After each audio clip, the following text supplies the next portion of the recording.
नमस्कार। आकाशवाणी चंडीगढ़ से प्रादेशिक समाचारों के साथ मैं चंदन शर्मा। प्रधानमंत्री नरेंद्र मोदी ने आचार्य जेबी कृपलानी को उनकी जयंती पर श्रद्धांजलि दी है। उन्होंने एक सोशल मीडिया पोस्ट में कहा कि आचार्य कृपलानी भारत के स्वतंत्रता संग्राम में एक महान हस्ती थे। वे ज्ञान, अखंडता और साहस के प्रतीक थे। श्री मोदी ने कहा कि आचार्य जेबी कृपलानी लोकतांत्रिक मूल्यों और सामाजिक न्याय के सिद्धांतों के प्रति पूरी तरह प्रतिबद्ध थे। प्रधानमंत्री नरेंद्र मोदी ने मौलाना अबुल कलाम आजाद को उनकी जयंती पर श्रद्धांजलि दी है। उन्होंने एक सोशल मीडिया पोस्ट में कहा कि मौलाना आजाद को ज्ञान के प्रकाश और स्वतंत्रता आंदोलन में उनकी भूमिका के लिए याद किया जाता है। श्री मोदी ने कहा कि मौलाना अबुल कलाम आजाद एक गहन विचारक और सफल लेखक भी थे।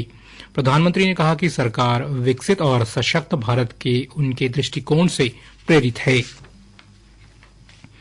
न्यायमूर्ति संजीव खन्ना ने आज देश के 51वें मुख्य न्यायाधीश के पद की शपथ ली। राष्ट्रपति भवन में एक विशेष समारोह में राष्ट्रपति द्रौपदी मुर्मू ने आज उन्हें पद और गोपनीयता की शपथ दिलाई।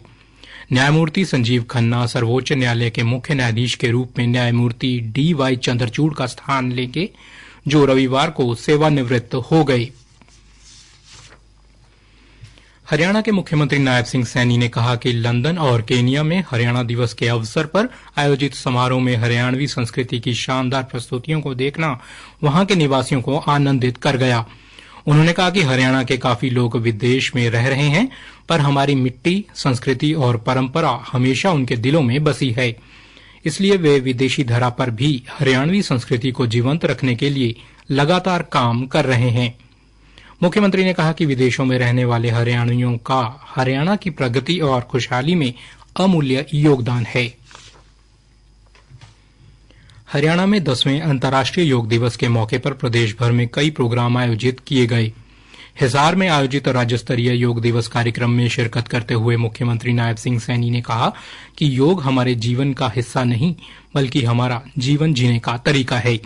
उन्होंने कहा कि प्रधानमंत्री नरेंद्र मोदी के प्रयासों से योग को अंतर्राष्ट्रीय स्तर पर नई पहचान मिली और उनके प्रयासों से संयुक्त राष्ट्र में जब अंतर्राष्ट्रीय योग दिवस का प्रस्ताव रखा गया तो 177 देशों ने इस पर अपनी सहमति जताई।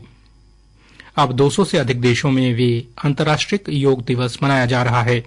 मुख्यमंत्री ने कहा कि प्रदेश भर में 1121 जगह को चिन्हित कर वहां पर योग और व्यायामशाला खोली गई हैं और 714 से ज्यादा व्यायामशाला में योग और शारीरिक व्यायाम किया जाता है।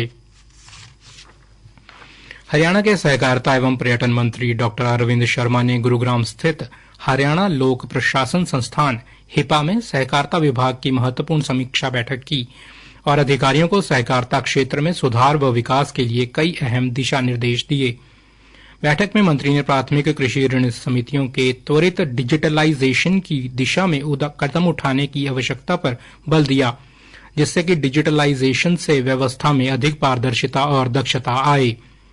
सहकारिता मंत्री ने हरियाणा की डेयरी फेडरेशन को वीटा का नाम अमूल ब्रांड की तरह लोकप्रिय और विश्वसनीय ब्रांड के रूप में विकसित करने के लिए एक कार्य योजना तैयार करने के निर्देश दिए। उन्होंने कहा कि ये कदम राज्य के कृषि और डेयरी क्षेत्र को और मजबूती प्रदान करेगा, जिससे प्रदेश में डेयरी उद्योग को गति मिलेगी।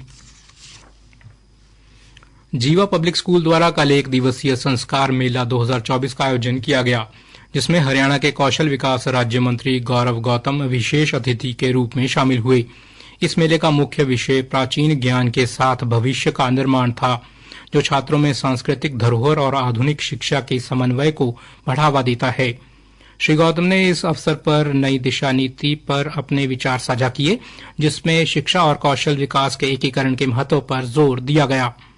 मंत्री ने संस्कार मेला के आयोजकों की सराहना की और ऐसे आयोजनों को सांस्कृतिक मूल्यों के संवर्धन के लिए महत्वपूर्ण बताया। इसी के साथ प्रादेशिक समाचार समाप्त हुए।